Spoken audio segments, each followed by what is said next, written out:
Ayan. Okay mo, mga kababayan, naku, ito. Yung susunod ho natin, 20 pesos na bigas. Watch and learn daw po. Manood kayo kung paano isustain ng ating presidente ang 20 pesos na bigas. Sabi ni Pangulong Marcos doon sa mga kritiko, unang-unang kritiko niya si Inday Sara Duterte.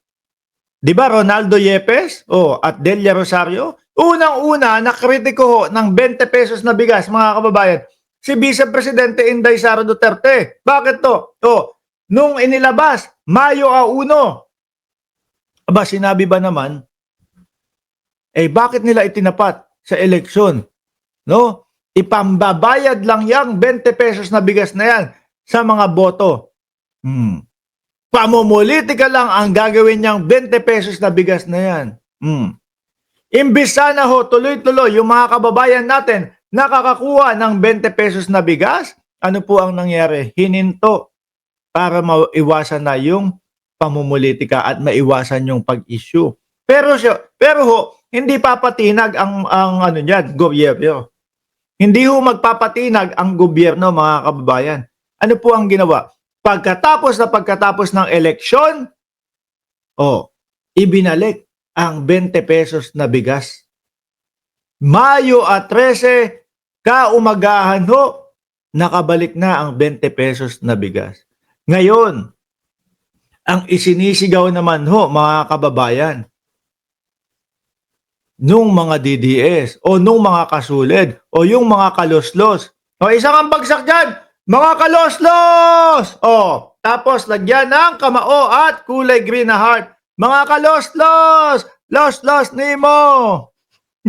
Ang sigaw naman po ng mga kaloslos, mga kababayan, ay tingnan natin kung mapapangatawanan yan ni Bongbong Marcos. Tignan natin kung hanggang kailan tatagal iyan. No? Sabi dito ng Pangulo, sa mga kritiko ng 20 pesos na bigas, watch me sustain it. Diba? President Ferdinand Marcos Jr. on Tuesday dares his critics to watch him implement his project selling rice 20 pesos a kilo until the end of his term. Hanggang 2028 of his term and realized that the plan was sustainable after all. Sabi ni Inday Sara Duterte, may nakausap akong eksperto, hindi daw totoong magkakatotoo o mahirap daw po naabutin yung 20 pesos na bigas. Ako kitang-kita ko na, mga kababayan, kung ano po yung plano ng Pangulo. Ngayon po, nag-aabono ang gobyerno ng Pilipinas. 13 pesos po ang inaabono ng gobyerno ng Pilipinas doon sa 20 pesos na bigas. Ibig sabihin 33 ang original price na kinukuha sa ating magsasaka.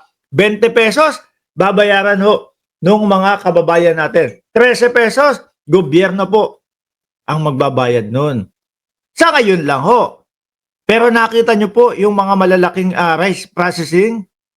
Isa po yun sa hakbang ng Pangulo upang sa ganon, kalaunan yung 13 pesos na inaabono mawawala na po unti-unti.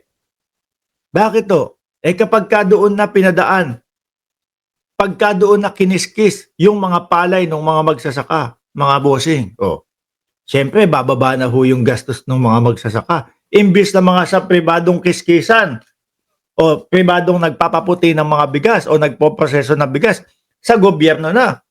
Kung makabawas po ng 5 piso per kilo, yung ating mga magsasaka, mga bossing, ay naku, laking bagay niyan sasabihin nila, Mr. President, imbis na 33 nyo kinukuha sa amin, pwede ng 28. Kasi 5 piso na yung nabawas namin sa pagproseso. Hindi po naaargabyado yung kanilang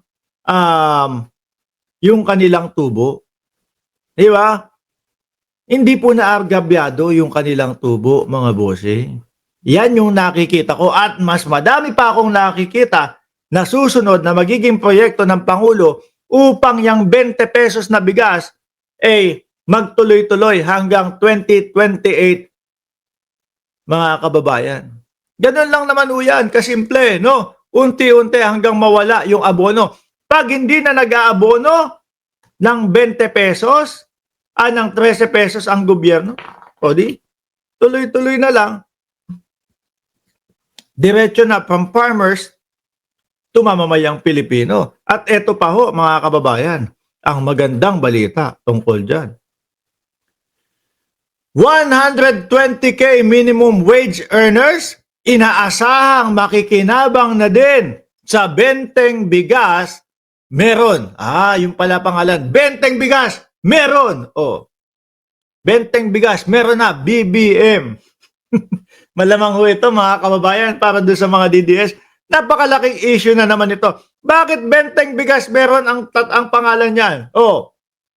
Bakit hindi pinangalan sa ganito, ganyan? Bahala kayo sa buhay niyo.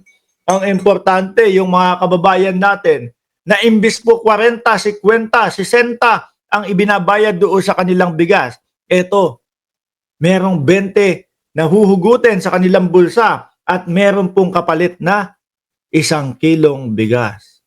Alam niyo po kung sino lang naman yung laging mga nagrereklamo sa ganyan, mga bossing? Yung mga DDS, yung mga kasulid, di ba FF? Yung mga kasulid, yan ang mahilig pong mga magreklamo, mga bossing. Bongbong Marcos, nasa na yung 20 pesos na bigas? Bakit walang 20 pesos na bigas? Ganyan po yung mga kasulid, yung mga kaloslos. Mga kaloslos, Nemo, nasa na kayo? Sila po, mga kababayan. Ngayon, eto, dumating yung 20 pesos na bigas. Sinisiraan naman nila si Pangulong Bongbong Marcos. Sinisiraan naman po yung 20 pesos na bigas. Sa pangunguna po ni Inday Sara Duterte. Aba, akalain mo ba namang sabihin na panghayop daw yung 20 pesos na bigas? Yan pong mga yan, mga bossing, yung bigas na yan, galing po sa mga local farmers natin. Ibig sabihin po, kapwa natin Pilipino ang nagtanim ng mga yan.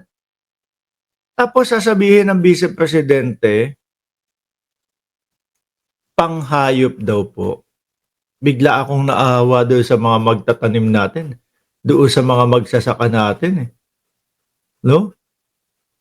Sinisikap na nga po namin makapag-produce ng mumurahing bigas, ng murang bigas, ng makakain ng maayos. Ayan, tignan nyo nga,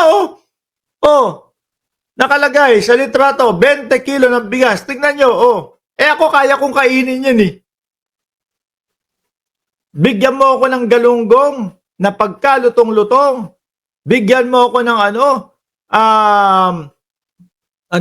galunggong.